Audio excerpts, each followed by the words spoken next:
10 წლის იუბილარი კომპანიის პრეზიდენტად არჩევიდან ნახევარ წელში საქართველოს უმსხვილესი ბიზნეს ასოციაციის ლიდერი ბიემჯისთან 20-20-ის გეგმებზე საუბრობს.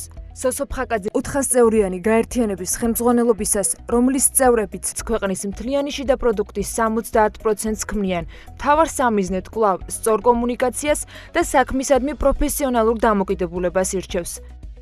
განახლებული სტრუქტურა ბიემჯისში და გამოწვევები, რასთან გასამკლავებლადაც კომპანიებმა პოზიციები შეაჯერეს.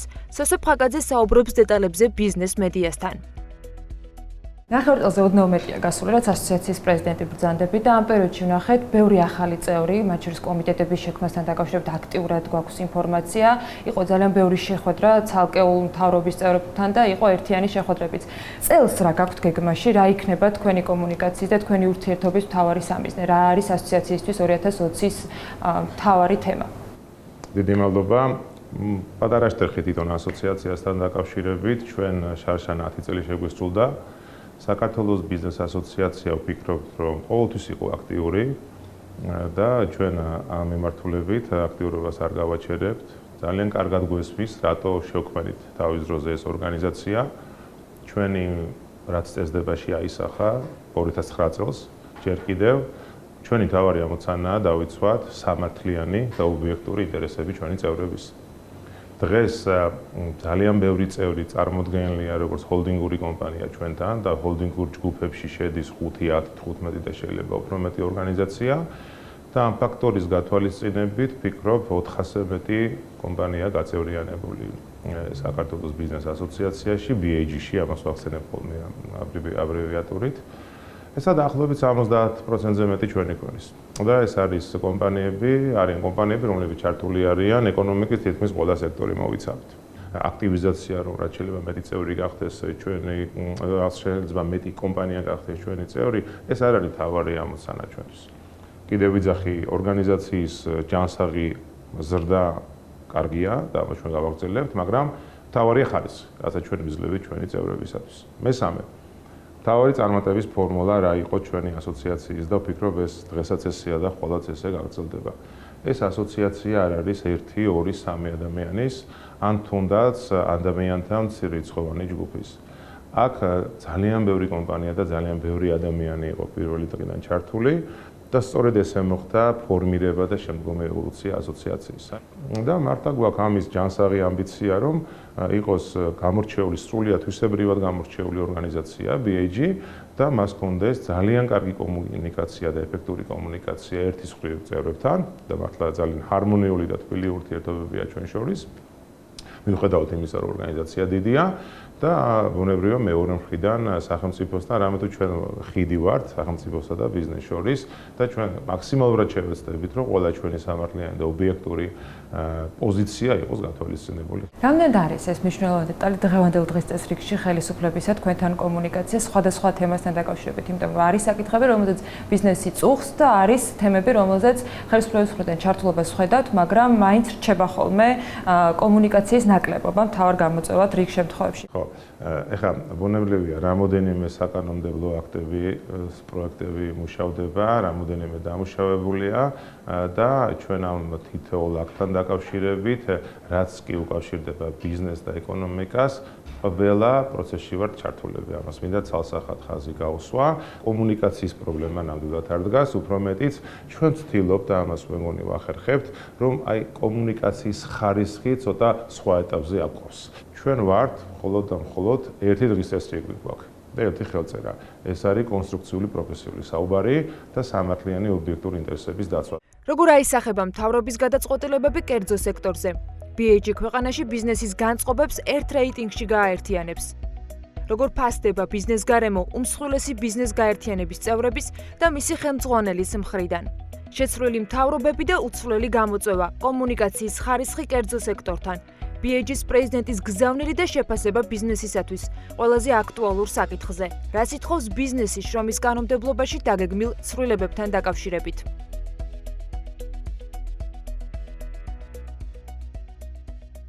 ჩვენ ბოლო სამეთვალყურეო საბჭოზე, რომელიც იანვარში გქონდა, დავამტკიცეთ ჩვენი სტრატეგიული გეგმა 2020 წლისთვის. ერთ-ერთი მთავარი კვაკუთხედი ამ გეგმის იქნება სწორედ შრომის კოდექსზე მუშაობა იმ კანონმდებლობაზე შემოთავაზებულ პროექტზე, რომელიც არსებობს და ასევე მისი ნაწილია შრომის ინსპექციის დამატებითი უფლებები. ჩვენ თქვენ თუ გაიხსენებთ, ბოლო თვეების განმავლობაში ძალიან ღია და აქტიურად გავაკრიტიკეთ ეს პროექტი. არის გარკვეული მუხლები, რომლებზეც ჩვენ რასაკვირველია თანახმა ვართ და ამას ვიზიარებთ, მაგრამ ძალიან ბევრი ისეთი მუხლი იყო იმ კანონ პროექტში, რომელიც მხოლოდ და მხოლოდ დააზიანებდა. და ვის დააზიანებდა? არა მარტო ბიზნესს, არამედ თვითონ დასაქმებულებსაც. ჩვენ ნებისმიერ დონეზე საკითხი სადაც არ დავაყენეთ, გითხეს, რომ იმ ფორმით, რა ფორმითაც ეს იყო შემოთავაზებული, ამის დამტკიცება არ მოხდება და ჩვენ ამას ბოლომდე მივსდებთ და აბსოლუტურად მე მინდა ვთქვა, რომ ამ ნაწილში ჩვენთან მხედრა გვაქვს, როგორც საკანონმდებლო, ასევე აღმასწორება ხელისუფლებასთან. წინანდ შემთხვევაში არ შეიძლება, რამე თუ ჩვენ გავასწარით წარმატებულ ევროპულ ქვეყნებს იმ პროექტით, რომელიც იყო შემუშავებული და რომელიც დღეს სადღაც დევს და რომელიც შეიძლება ხვალ კიდე განხილვის საგანი გახდეს.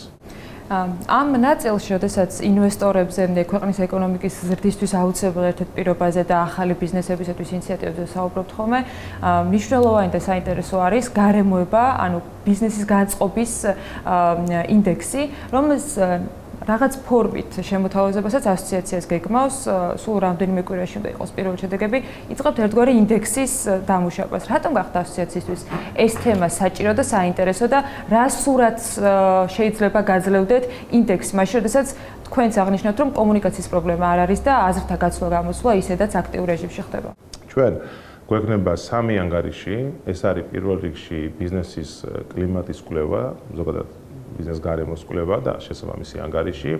მეორე იქნება დასაქმების ბარომეტრის ანგარიში და მესამე იქნება საინვესტიციო კვლევა. წარმოიდგინეთ, ქვეყანაში ორი მნიშვნელოვანი პრობლემა არსებობს, ეს არის დასაქმება და ინვესტიციები. ესენი ურთიერთდაკავშირებული ცნებებია თავის მხრივ, ხო? და ვის თუ არა BAG-ის, სადაც არის კიდევ ამბობ თითქმის მთელი ქართული ბიზნესი გაწევრიანებული, შეუძლია სწორი შეფასება გააკეთოს რა ხდება ამ თუ იმ სექტორში და ჩვენ მართლა როგორც ვახსენე ეკონომიკურ პულსზე გვიდევს ხელი. წარმოიდგინეთ ასევე ამას ემატება ის გარემოება, რომ როდესაც ამ კითხვარის შევსება ხდება, ეს არის 100% კონფიდენციალური. ანუ ჩვენ გვეცოდინება ყოველ კვარტალში ჩვენმა წევრებმა რამდენი ახალი სამუშაო ადგილი შექმნეს ამ პირიქით, რამდენი სამუშაო ადგილი გაუქმდა, რამდენი ინვესტიციები ჩადეს და მომავალში ისინი რასაპირებენ და წარმოედგინეთ BAG-ის ინდექსი რამდენად ღირებული და მნიშვნელოვანი ინსტრუმენტი იქნება ეკონომიკური პოლიტიკის აწარმოებდა და თითო ბიზნესისათვის ამ დადებითი განწყობების, ამ პოზიტიური განწყობების გაზიარება კვარტალში ერთხელ რამდენად დიდი მოტივატორი ხდება ბიზნესმენებისთვის, რომ კიდევ უფრო მეტი ინვესტიცია ჩადონ ქვეყანაში. არც იმის არ უნდა შეგვეშინდეს, თუ რომელიმე კვარტალში BAG ინდექსი თქვათ იქნება შესუსტებული და ის იტყვის, რომ რაღაც პრობლემები არსებობს, ამა თუ იმ კუთხით არ ვიცი საინვესტიციო გარემო არის დასაქმება თუ ასე შემდეგ, ესეც კარგია. მინიმუმ გვეცოდინება სად არის პრობლემა და იმას მის ბიზნესი მიხედავს და ეს ძალიან ღირებული და მნიშვნელოვანია. თქვენ მოქმედი ბიზნესმენი ხართ, თქვენს კოლეგებთანაც აქტიური შეხვედრები გაქვთ და მინდა რომ ვიდრე ამ ინდექსს გავეცნობოდეთ და BAG-მა შემოგთავაზებდეს, დღეს თქვენი პოზიცია მოვისმინო იმ ბიზნეს გარემოსთან დაკავშირებით, რომელიც საქართველოს 2020 წელს აქვს და რასაც თავაზობს ინვესტორებს. ჩვენ ეს მართლა თითოეული ჩვენთაგანის ხა ბიზნესში საუბრობთ ხოლმე ბუნებრივია ამ თემაზეც, ხო? თითოეული ჩვენთაგანის სურვილია, რომ არჩევნები ძალიან ნაკლებ ზეგავლენას ახდენდეს ბიზნესს. ახლა ვიღაცა შეიძლება ეს მოიჩვენოს იდეალურ გარემოთ, ვიღაცას მოიჩვენოს ისეთ მცნებად, რომელიც საქართველოში დიდი ხანი კიდევ არ იქნება, მაგრამ საბოლოო ჯამში ძალიან ტრივიალურად უნდა შევხედოთ ამ ნაწილს რა. მე ვფიქრობ, რომ 90-იანი წლებიდან ერთ-ერთი მთავარი პრობლემა, რაც იყო ჩვენ საზოგადოებაში, იყო ის, რომ ძალიან ბევრი ადამიანი აკეთებდა მის საქმეს, რაც არ იყო მისი საკეთებელი. თუ ჩვენ თითოეული ჩვენთანგანი გავაკეთებთ ის საქმეს, რაც ვისწავლეთ, სადაც გამოცდილება დავაგროვეთ და ძლიერები ვართ, დარწმუნებული ვარ, რომ ჩვენი ქვეყნის ეკონომიკა ბევრად უფრო ძლიერი იქნება და ნებისმიერი ქვეყნის წარმატების ფორმულა არის ერთი. ეს არის ძლიერი ეკონომიკა და ძლიერ ეკონომიკას ქმნის ძლიერი ბიზნესი. თქვენ ხა სასურველზე საუბრობთ, მაგრამ რეალობას თუ შევხედავთ, რა არის გასაკეთებელი საერთოდ, რომ პოლიტიკის დღესწესრიგი არ ფარავდეს ბიზნესის დღესწესრიგს? მე გეტყვით, რომ მაინც ევოლუცია აქაც ხდება, თანდათანობით უფრო ნაკლებად იგრძნობა საარჩევნო წელს ზეგავლენა ბიზნესზე, წლიდან წლამდე, ესაც ობიექტურია და ეს ამასაც მინდა ხაზი გაუსვა. წელს რა გვინდა ჩვენ? ისე როგორც ნებისმიერ სხვა წელს მიუხედავად იმისა, არჩევნების წელი იქნება თუ არა. ჩვენ გვინდა პოლიტიკურად იყოს სტაბილური გარემო. სტაბილური პოლიტიკური გარემო არის როგორც ლოკალური ადგილობრივი ბიზნესისთვის აუცილებელი, ასევე უცხოური ინვესტორებისათვის. უცხოური ინვესტორების, მოდი ესე ვთქვა, თითქმის 80% თუ მეტი არა, ასევე მოყავს საქართველოში ვის? ქართულ ბიზნესმენებს. და ბუნებრივია, ჯერ ქართული ბიზნესმენი უნდა იყოს დაცული, ის უნდა გრძნობდეს სტაბილურ გარემოს, იმისათვის რომ მას ჰქონდეს мотиваცია მაღალი, რომ საკუთარი ინვესტიციები ჩადოს, უცხოური პარტნიორები მოიყვანოს და ქვეყანაში უფრო მეტი სამუშაო ადგილები შეიქმნას. ამიტომ 2020 წელს, ისევე როგორც ნებისმიერ სხვა წლებში, ჩვენი მთავარი ამოცანა პირველი რომ იყოს პოლიტიკურად სტაბილური გარემო შენარჩუნდეს და მეორე ვაკეთოთ ის, რასაც ვაკეთებთ. ჩვენთვის ახლა სიმართლე გითხრათ, როდესაც ჩვენ სტრატეგიული გეგმა დავამტკიცეთ, საერთოდ არ მოგვიღია მხედველობაში, რომ საარჩევნო წელია. კიდევ ამბობ, ჩვენ სამოქმედო გეგმას საარჩევნო წელს ვერ დავუკავშირდებთ და პოლიტიკურ დღის წესრიგს. ჩვენ გვაქვს კონკრეტული ამოცანები. და ესაა ჩვენთვის თავარი, რომ ჩვენ ტრენდს ვხედავდეთ, რომ მივდივართ სიკეთისკენ, მივდივართ უფრო მეტი დასაქმებისკენ, უფრო მეტი კომპანიების შექმნის გზაზე და უფრო მეტი ეკონომიკური სუბიექტები იქნება ქვეყანაში. ესაა ჩვენთვის ამოცანა. ეს ტრენდი არ უნდა შენელდეს და მართლაც კიდევ ერთხელ მინდა აღვნიშნო, რომ აი ამ ევოლუციის გზაზე ყოველი წელი უმჯობესია, ვიდრე წინა წელი. ჩვენ ხო შიდა გამოკითხვებს ვაკეთებთ ხო კომპანიებში. მაგალითად, ბიზნესის აბსოლუტური უმრავლესობა იძახის, რომ 2019 უფრო კარგი იყო ვიდრე 2018. რატომ ვერ აისახება ეს უცხოური ინვესტიციების ზრდის ტემპებზე, მაშინ როდესაც 2019-ში საკმაოდ დავარდნილი იყო FDI, 2018-ის ბოლოს რეკორდი მოხსენით მინუსების ნაწილში. აქ რა არის პრობლემა? მე არ მინდა შევიდე იმ ნაწილში, სადაც კომენტარი ხელისუფლებამ უნდა გააკეთოს. ჩვენ ძალიან ფოკუსირებული ვართ მარტო ბიზნესზე, იმიტომ რომ ვფიქრობ ის უნდა ვაკეთოთ, რა ჩვენ ძალიან კარგად ვიცით, თუმცა ეხლა იმის გამო რომ მაკროეკონომისტები ვართ განათლებით, აქ ასევე მხედველობაში უნდა მივიღოთ ის გარემოებაც, რომ წინა წლებში იყო კონკრეტული პროექტები ნავთობის და გასადენების, რომლებიც პირდაპირ ასახვას ახდენდნენ ზოგადად ინვესტიციების ოდენობაზე და ეს უკვე შაშანის უკვე აღარ იყო და აქაც უბრალოდ ობიექტური რო ვიყოთ, ამიტომ მინდა ეს განცხადება გავაკეთო, ამაზე ვისაუბრო ასევე. თუმცა აქვე ვიტყვი, რომ ინვესტიციების დონე რო საკმარისი არ არის ქვეყნის განვითარებისთვის, ამაზე ორი აზრი არ არის და ამაზე ჩვენ თანხმდებით და მე მგონია, რომ ხელისუფლებას სხვა პოზიცია ქონდეს, ხო? ის რომ როგორც ბიზნესმა, ასევე ხელისუფლებამ 24 საათი უნდა ვიმუშაოთ, რომ რაც შეიძლება მეტი ინვესტორი მოვიდეს ქვეყანაში, ოღონდ როცა ჩვენ ინვესტორზე ვსაუბრობთ, ესეც მინდა რომ კარგად თქვა რა. ინვესტორი როგორც ქართველი, ასევე უცხოელი. არანაირი პრეფერენცია არ უნდა გქონდეს და მე მგონი არ აქვს უცხოელ ინვესტორებს. იმიტომ რომ მე არ ვიცი ხა, არ გვინდა ჩვენ რომ პრეფერენცია ჩვენ გქონდეს ქართულ ინვესტორებს, მაგრამ ისიც არ უნდა იყოს რომ ჩვენი ქვეყანაში ჩვენზე მეტად არ უყვარს ხა არც ერთი უცხოელი ინვესტორი ჩვენი ქვეყანა, ხო? ფოტოშოპს ამასთან დაკავშირებით იყო ხოლმე ადრე პრეტენზიები ბიზნესის მხრიდან რომ უცხოელ ბიზნესმენებს უფრო მეტ ყურადღებას უთმობდნენ. დღეს ეს აღარ არის ასე? მე ვერავის ვერაფერს ვერ დავაბრალებ, უბრალოდ ყოველთვის ვცდილობ იყო მაქსიმალურად ობიექტური, მაგრამ მახსოვს პერიოდი, როდესაც ჩვენ უფრო ნაკლებად გვისმენდნენ, ვიდრე უცხოელ ინვესტორს. კიდევ ვიძახი, არავედრებით, არაფერში. არც განათლების დონეში, არც გამოცდილებაში, არ არის ჩვენი საქმე. ყველა მოვაკეთეთ ჩვენი საქმე და უფრო მეტად მოვიგებთ, ხო? მაგრამ აბსოლუტურად ანომალიური და არასწორია, რომ უცხოელ ინვესტორს უფრო მეტ დროს უთმობ, დღეს ეს აღარ ხდება, ვიდრე უთმობ ქართულ ინვესტორს. და ქართველი ინვესტორი, იმიტომ რომ ქართველია, ისიც არის ინვესტორი. რას ისურვებდით, რომ ხელისუფლებამ გააკეთოს იმისათვის, რომ ბიზნეს გარემო იყოს უკეთესი, როგორც ადგილობრივი ინვესტორებისათვის, ისე უცხოელი ინვესტორებისათვის? აბსოლუტურად ღიად გეტყვი და ასევე ღიად ვსაუბრობ ჩვენ ხელისუფლების ნებისმიერ შტოსთან. გვინდა, რომ ყოველთვის ის გადაწყვეტილება ნებისმიერი სამინისტროს გადაწყვეტილება არის საკანონმდებლო აქტი, რომელიც მზადდება, რომელიც ეხება ბიზნესს და ეკონომიკას, იყოს გავლილი კონსულტაციები ბიზნესთან. ეს არის ჩვენი მთავარი მოთხოვნა. იმიტომ რომ არის ხოლმე ზოგჯერ შემთხვევები, შაშნაც ერთ кейსს თქვათ იყო, როდესაც ჩვენ რაღაცა პოსტფაქტუმ გავიგეთ. იცით რა არის, საბოლოო ჯამში ეს ხელისუფლებამ აღიარა, რომ ესე არ უნდა ყოფილიყო, ძალიან გულწრფელად გეტყვით ამასაც და უბრალოდ ტყუილა ვიწყებთ ლაპარაკს ნეგატივზე, რომელიც შეიძლება და არ ყოფილიყო. ძალიან მარტივია, ხო? ბიზნესს დაუძახებ, თუ გადაწყვეტილება, რომელმაც ჩვენი საქმიანობა უნდა დაარეგულიროს და ჩვენ გვეხება ბიზნესს, ხო? ამ გადაწყვეტილებას თუ წინასწარ ჩვენთან შეათანხმებ, მინიმუმ გეცოდინება რა ნეგატივი შეიძლება მოყვეს ამ გადაწყვეტილების განხორციელებას და სისრულეში მოყვანას. საქართველოს ბიზნეს ასოციაცია ერთი წლის წინ ამოქმედებული საბანკო რეგულაციების შერბილებას ელოდება. ეროვნულ ბანკთან კონსულტაციების პირველი შთაბეჭდილებები და პასუხი ფინანსებზე ხელმისაწვდომობის პრობლემაზე საპასუხოდ. სახელმწიფო თუ კერძო კომპანიები, ვისი როლია გადამწყვეტი? ეს ფაქტი შესაძლოა იყოს ერთი მაგალითი, მათ შორის საბანკო რეგულაციებთან დაკავშირებით, როცა ერთი წლის წინ და ერთი თვის წინ ძალაში შევიდა შეზღუდვები ეროვნული ბანკისგან, რა გავლენა იქონია ამ ერთმა წელმა ასოციაციის წევრებზე? მინდა გითხრათ, რომ როგორც ეროვნულ ბანკთან, ასევე ხელისუფლებასთან 2019 წლის დასაწყისიდანვე, მას მერე რაც ამოქმედა ეს რეგულაციები, ჩვენ ქონდა ძალიან ღია და პროფესიული კომუნიკაცია და ძალიან ბევრი საჯარო განცხადებას გავაკეთეთ ამასთან მიმართებაში. მოვაწყოთ ძალიან ბევრი ფორმალური და არაფორმალური შეხვედრა.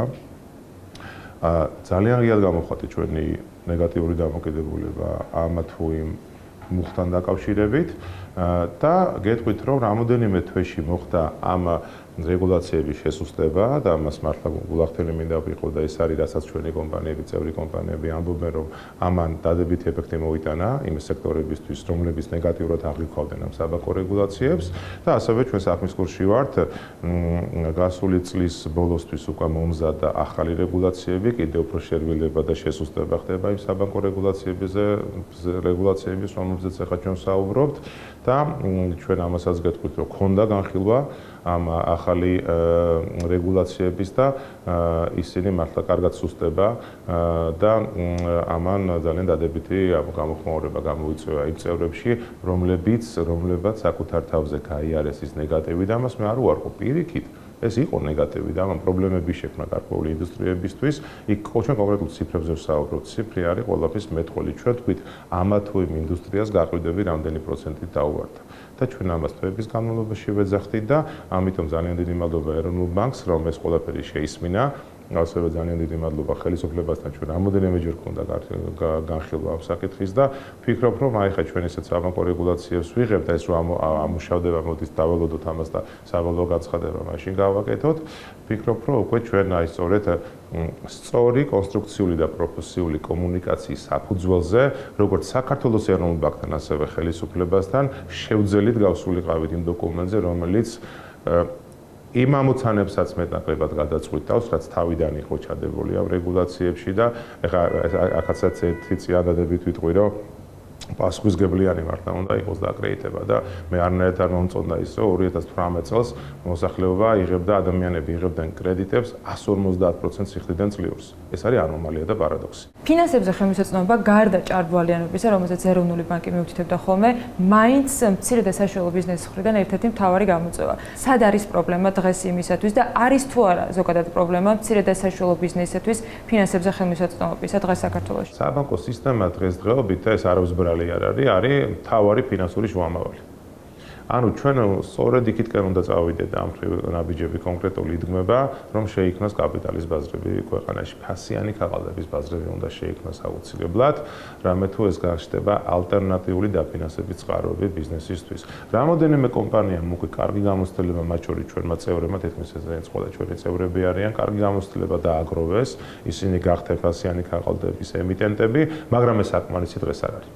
რა არის საჭირო? საკანონმდებლო ბაზა გვაქვს მოსაწესრიგებელი თუ წახალისება სხვა ფორმით ჭირდება იმისათვის, რომ მათ შორის კაპიტალის ბაზარი იყოს კიდევ უფრო აქტიური საქართველოში?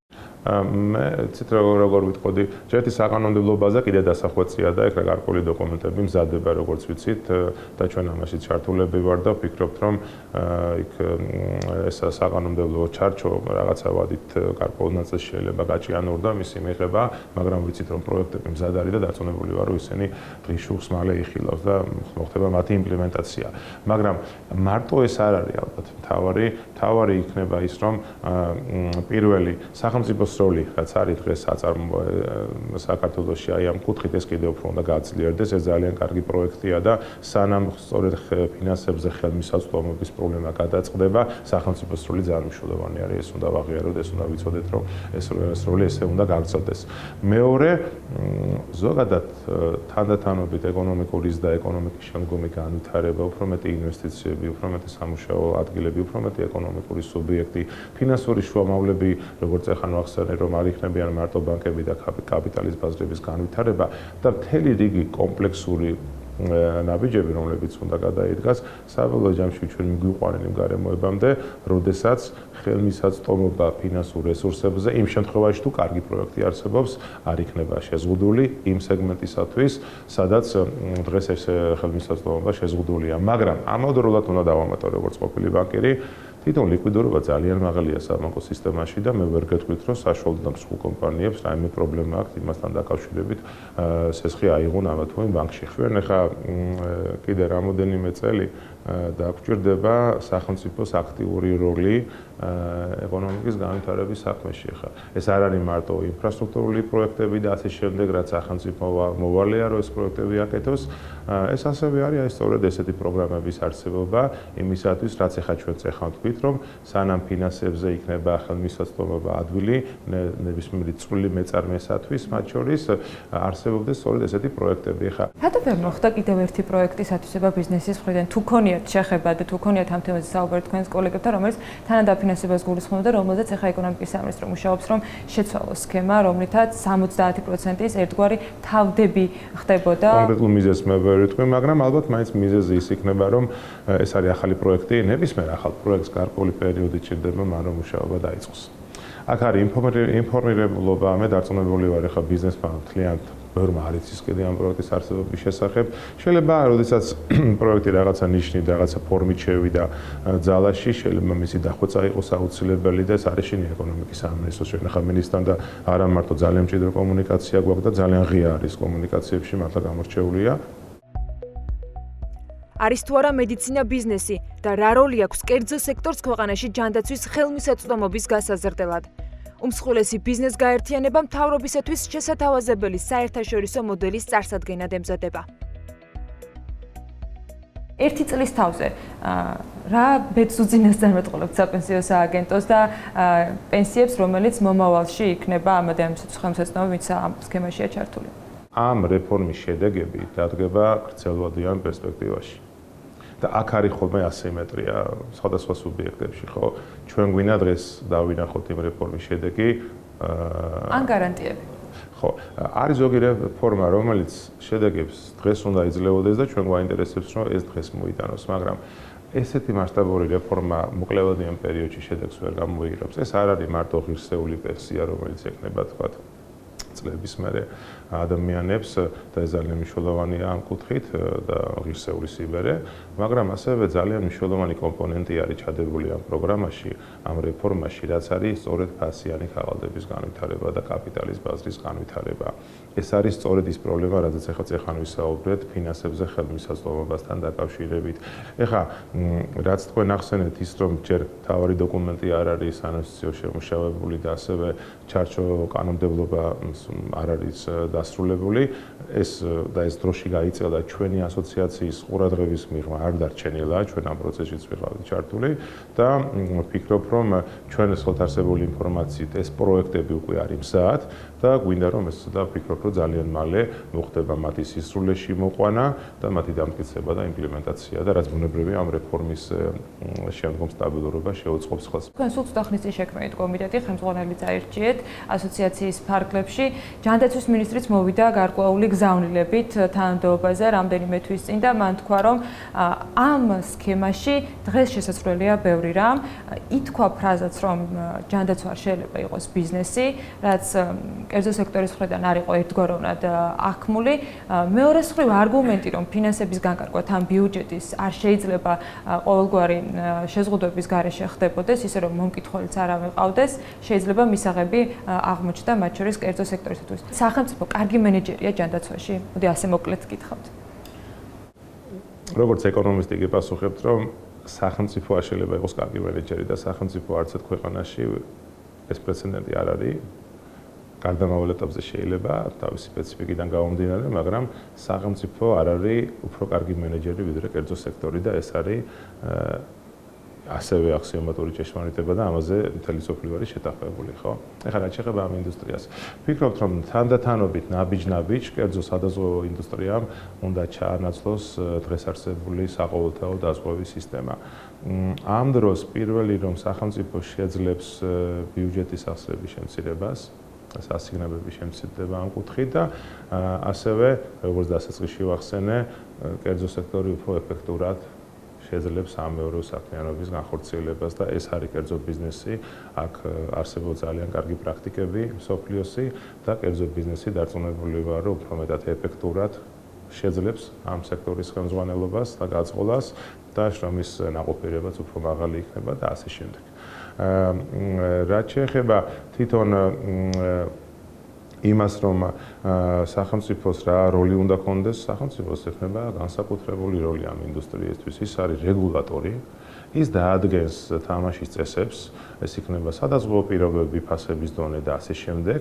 და ის ოპერატორები კერძო კომპანიების სახით, რომლებიც ინტეგრირებულები იქნებიან ჯანდაცვის სფეროში, ბუნებრივია იმოქმედებენ თამაშის წესებით, რომელსაც დაადგენს სახელმწიფო და მერე სახელმწიფო გააკეთებს ამ თამაშის წესების მუდმივ მონიტორინგს. ამიტომ სახელმწიფოს ადგილი ძალიან მნიშვნელოვანია. მაგრამ ის რომ უნდა იყოს კერძო სადაზღვევო სისტემა, ის რომ კლინიკები და საავადმყოფოებიც უნდა იყოს კერძო მეწარმეების ხელში და ისინი უფრო კარგად მართავენ ვიდრე სახელმწიფო, არ შეიძლება ახლა რაღაც გამორჩეული შემთხვევა იყოს, რომ ერთი კონკრეტული საავადმყოფო სახელმწიფოს ხელში დარჩეს, არ ვიცი ესეც კითხვის ნიშანი შეიძლება აქაც დაისვას, მაგრამ ფაქტია, რომ კერძო სექტორი თანდათანობით მე ისე ვფიქრობ, რომ ეს ნაბიჯ-ნაბიჯ მოხდება, უფრო კარგად შეძლებს ამ ინფრასტრუქტურის მართვას და ეს უფრო მეც იკეთებს მულტანს ჩვენს ქვეყანას. ასევე აქ შეიძლება ერთი რისკი არსებობდეს და ამას სახელმწიფო სწორად ხედავს, რომ ცოტა ცუდი პრეისტორია ამ მოდელის არსებობის, ეს ძალიან კარგად გვესმის, ჩვენ ძალიან ობიექტურად ვცდილობთ ყოველთვის რომ ვისაუბროთ, მაგრამ იცით რა არის მაშინ არც სადაზღვევო ინდუსტრია იყო იმ სიმაღლეზე, როგორც ისინი დღეს არიან და არც კლინიკებში და საავადმყოფოებში იყო მომსახურების კულტურა და სერვისი მაღალი და სპექტრი მომსახურების ფართო არ იყო, მაგრამ დღეს უკვე ეს კომპანიები ჩვენი წევრებიც არიან რამოდენიმე, დღეს ვფიქრობ, რომ სადაზღვევო ინდუსტრია სხვა ადგილზე დგას. უფრო მეტად განვითარებულები არიან, ასევე უფრო მეტად განვითარებულები არიან როგორც კლინიკები, ასევე საავადმყოფოები და სწორედ იმ ცუდი გამოცდილებით და იმ ახალი გამოცდილებით, რაც ამ წლების განმავლობაში მათ დაუბრუნდათ, ვფიქრობ, ისინი რაღაც კარგი მოდელის შექმნას შეძლებენ და დარწმუნებული ვარ, რომ მართვის კულტურა განსხვავებული იქნება და დღეს ამ რეფორმის განხორციელება შეიძლება დასასრულს ვიტყვი, რომ ჩვენ შევქმნით მნიშვნელოვანი სფეროა ეს, 11 კომიტეტი არსებობს ასოციაციაში და ერთ-ერთი არის ჯანდაცვის და სოციალური უზრუნველყოფის კომიტეტი. ამ კომიტეტს ხელმძღვანელობს ძალიან უმაღლესად კომპეტენტური და აქტიური ქალბატონი ნინო კოლბახიძე. ჩვენ ასეთი ადამიანები გვყავს კომიტეტის ხელმძღვანელებად. ჩვენ ვსწავლობთ ეხლა ზუსტად აი ამ მომენტში ისრაელისა და ევროპის რამოდენიმე ქვეყნის გამოცდილებას ამ ნაწილში. აუცილებლად გვექნება ჩვენი კონკრეტული გეგმა და ხედვები, რაც მე შეგვინდა რომ ხელისუფლებასთან ვისაუბროთ, გავმართოთ დისკუსიები და მივიღოთ ორივე მხარისთვის კარგი, ობიექტური და პროფესიული გადაწყვეტილებები.